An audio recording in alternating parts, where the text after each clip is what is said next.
अभी क्या करना है, कुछ कॉन्सेप्ट हमें डिस्कस करने हैं। हमने कर लिया, पीछे एग्जांपल्स देख लिए बहुत सारे। अब हम क्या करेंगे, कुछ कंसेप्ट हम बताएंगे तुम्हें जो ज़रूरी है, ठीक है।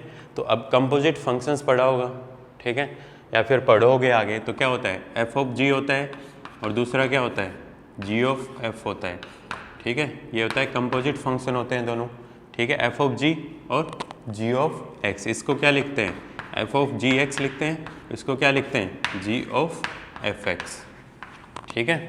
तो अगर ये कंपोजिट फंक्शन तुम्हें गिवन है, ठीक है, और एफ एक्स और जी एक्स दोनों कंटिन्यूस है, if f x and g x are continuous, ठीक है, दोनों अगर फंक्शन कंटिन्यूस दे रखे हैं, ठीक है, दोनों फंक्शन अगर कंटिन्यूस दे रखे हैं तो उस केस में क्या होगा, ठीक है, उस केस में क्या होगा, एफ ऑफ जी और जी ऑफ दोनों ही क्या होते हैं, कंटिन्यूस होते हैं, ठीक है। एफ ऑफ जी और जी ऑफ दोनों ही क्या होंगे,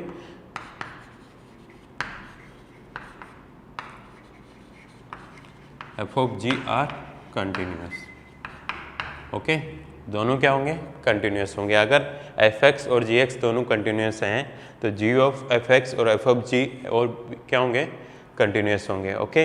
अब क्या होता है, एडिशन सब्सट्रैक्शन जो भी कुछ होगा, ठीक है, एफ एक्स प्लस माइनस जी एक्स या फिर एफ एक्स इंटू जी एक्स, ओके।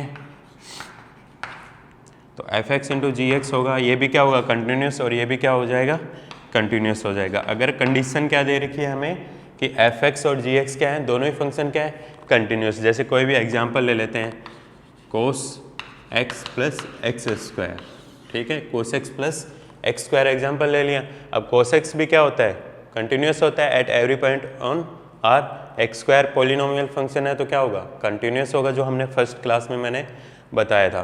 पॉलिनोमियल फंक्शन और ट्रिग्नोमेट्रिक फंक्शन क्या होते हैं, साइन थीटा और कोस थीटा स्पेशली क्या होते हैं, कंटिन्यूस होते हैं at every point on the R, ठीक है। तो दोनों अगर एडिशन है तो दोनों का अगर एडिशन है, सब्सट्रैक्शन होगा तो भी क्या होगा, ये फंक्शन क्या होगा, कंटिन्यूस होगा। अगर मल्टीप्लिकेशन होगा तो भी क्या होगा, कंटिन्यूस। तो अगर x square into cos x भी दे रखा है तो भी क्या होगा, कंटिन्यूस होगा, ठीक है। डिवीजन में सिर्फ एक कंडीशन ध्यान रखनी है, एफ एक्स अपॉन जी एक्स अगर दे रखा है, ठीक है, तो जी एक्स किसके इक्वल नहीं होना चाहिए, जीरो के इक्वल नहीं होना चाहिए। किसके इक्वल नहीं होना चाहिए, जीरो के, ठीक है। एडिशन, सब्सट्रैक्शन, मल्टीप्लिकेशन, डिवीजन चारों क्या होते हैं, कंटिन्यूस होते हैं। कंडीशन सिर्फ डिवीजन में क्या होती है कि नीचे वाला क्या नहीं होना चाहिए, जीरो नहीं होना चाहिए, क्योंकि नीचे वाला अगर फंक्शन जीरो हो गया तो पूरी वैल्यू क्या हो जाती है, इनफाइनाइट, जो कि हमारे लिए डिफाइंड नहीं है, ठीक है। तो ये चीज़ मेन इंपॉर्टेंट चीज़ें हैं कुछ, ठीक है। एफ ऑफ जी और जी ऑफ क्या होता है, एफ ऑफ जी एक्स होता है, ये जी ऑफ एफ एक्स होता है, ठीक है। जैसे कोई भी फंक्शन दे रखा है कोस एक्स स्क्वायर, क्या दे रखा है, कोस एक्स स्क्वायर, ओके। तो एफ ऑफ, अब जी एक्स अगर एक्स स्क्वायर लेंगे, ठीक है, जी एक्स अगर क्या लेंगे, कोस एक्स, एफ एक्स क्या लेंगे, एक्स स्क्वायर लेंगे, तो जी ऑफ एफ एक्स क्या होता है, जी ऑफ एफ एक्स हो जाता है जी ऑफ एफ एक्स, क्या हो जाता है, जी ऑफ एफ एक्स। तो G of X square, F X की वैल्यू क्या है, एक्स स्क्वायर है ना, एफ एक्स की वैल्यू क्या है, एक्स स्क्वायर, इसके अंदर रखेंगे तो ये क्या हो जाएगा, कोस एक्स स्क्वायर। तो ये क्या है, कंपोजिट फंक्शन है, क्या है, कंपोजिट फंक्शन।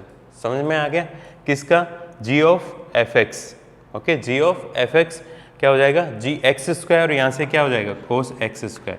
अब एफ भी क्या है, जी एक्स क्या है, कोस, तो ये क्या है, कंटिन्यूस है, और ये भी क्या है, कंटिन्यूस। तो इन दोनों का कंपोजिट फंक्शन होगा वो भी क्या होगा, कंटिन्यूस होगा। ये तो पहली कंडीशन होती है। उसके बाद इसकी कंटिन्यूटी हम अलग तरीके से, जैसे हमने पीछे क्वेश्चन सोल्व किए हैं वैसे भी चेक कर सकते हैं, और इस तरीके से भी हम क्या कर सकते हैं, इसको सोल्व कर सकते हैं, ठीक है।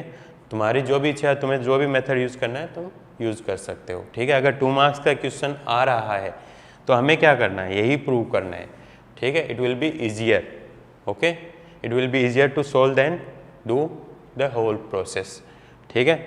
अब पूरा प्रोसेस करेंगे तो क्या करना है, पूरा प्रोसेस करेंगे, ठीक है। तो कोस एक्स स्क्वायर का क्या करना है, कंटिन्यूटी हमें अगर चेक करनी है, ठीक है, तो हम क्या लेंगे, x इक्वल टू के, x इक्वल टू क्या ले लेंगे, k, ओके। तो एफ एक्स इक्वल टू क्या दे रखा है, एक्स स्क्वायर दे रखा है, एफ एक्स इक्वल टू क्या दे रखा है, एक्स स्क्वायर। तो एक्स इक्वल टू के लेके हम क्या करेंगे, कंटिन्यूटी चेक करेंगे। ओके, तो क्या हो जाएगा, limit x tends to k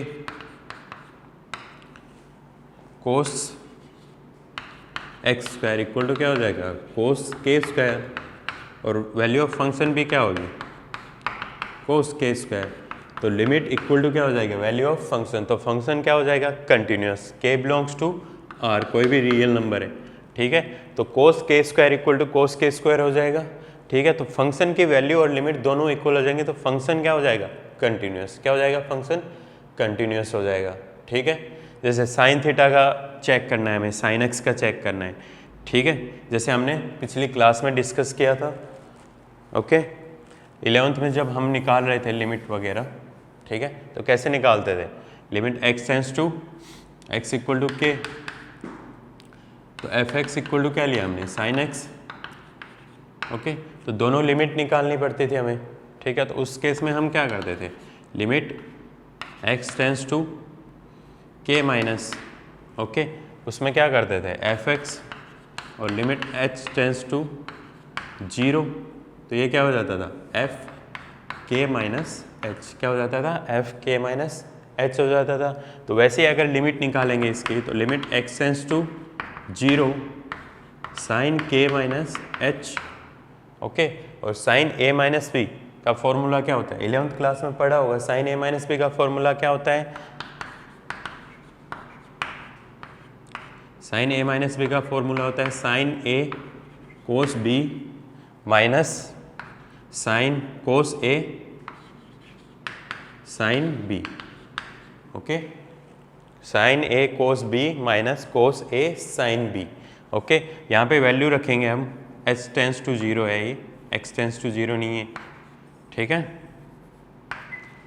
तो यहाँ पे वैल्यू रखेंगे, तो कोस 0 की वैल्यू क्या हो जाती है, 1 हो जाती है, और साइन 0 की वैल्यू क्या हो जाती है, 0। तो ये पूरा क्या हो जाएगा, 0 हो जाएगा। तो यहाँ पे क्या बच जाएगा, सिर्फ साइन के, क्या बचेगा, साइन के, ओके। ये होती है लिमिट, ओके। अब क्या हो जाएगा, लेफ्ट, ये तो होगी लेफ्ट हैंड लिमिट, फिर राइट हैंड लिमिट भी निकालेंगे ऐसे ही। लिमिट एक्स टेंस टू के प्लस एफ एक्स हो जाएगा, लिमिट एक्स टेंस टू के प्लस साइन के प्लस एच, यहाँ पे क्या आ जाएगा, एच टेंस टू 0, जैसा 11th क्लास में हम अलग अलग लिमिट निकालते थे, एच टेंस टू क्या हो जाएगा, 0, ठीक है। तो यहाँ पे क्या आ जाएगा, फॉर्मूला क्या होता है, साइन ए प्लस बी का फॉर्मूला क्या होता है, sine A limit H tends to 0 sine A, तो साइन के कोस एच प्लस कोस के साइन एच, ठीक है, कोस के साइन एच। अब h इक्वल टू 0 पुट करें, कोस 0 की वैल्यू क्या हो जाती है, 1, साइन 0 की वैल्यू 0, फिर से ये 0 हो जाएगा, ये 1 हो जाएगा, तो क्या बचेगा, ओनली साइन के, क्या बचेगा, साइन के, ठीक है, साइन के बचेगा। अब क्या होगा, left hand limit equal to क्या हो गया, राइट हैंड लिमिट, और फंक्शन की वैल्यू भी क्या हो जाएगी, x इक्वल टू के रखेंगे तो फंक्शन की वैल्यू क्या हो जाएगी, एफ के इक्वल टू क्या हो जाएगा, साइन के, क्या हो जाएगा, साइन के, ओके। तो फंक्शन की वैल्यू साइन के है, लेफ्ट हैंड लिमिट भी साइन के है, और राइट हैंड लिमिट भी क्या है, साइन के। तो फंक्शन क्या हो जाएगा, कंटिन्यूस। तो साइन जो फंक्शन होता है वो कंटिन्यूस होता है at every point of R, ठीक है। तो इसका रेसिप्रोकल भी क्या होता है, जैसे कोई भी फंक्शन अगर कंटिन्यूस है, if f x is continuous, ठीक है, if f x is continuous then 1 by f x भी कंटिन्यूस होता है, given that f x is not equal to 0, ठीक है, समझ में आ गया। ऐसे ही कोस एक्स अगर कंटिन्यूस होगा, जैसे साइन एक्स अगर कंटिन्यूस है तो कोसेक एक्स भी क्या होगा, कंटिन्यूस। लेकिन साइन जहाँ पे 0 होता है वहाँ पे क्या नहीं होगा, कंटिन्यूस नहीं होगा। साइन कहाँ पे 0 होता है, जब साइन की वैल्यू क्या किसका मल्टीपल होती है, पाई की, ठीक है। तो ये चीज़ें देखनी है, ओके। अब यहाँ पे ख़त्म करते हैं हम कंटिन्यूटी, ठीक है। इसके बाद हम क्या डिस्कस करेंगे, डिफरेंशिएबिलिटी नेक्स्ट लेक्चर में, ठीक है।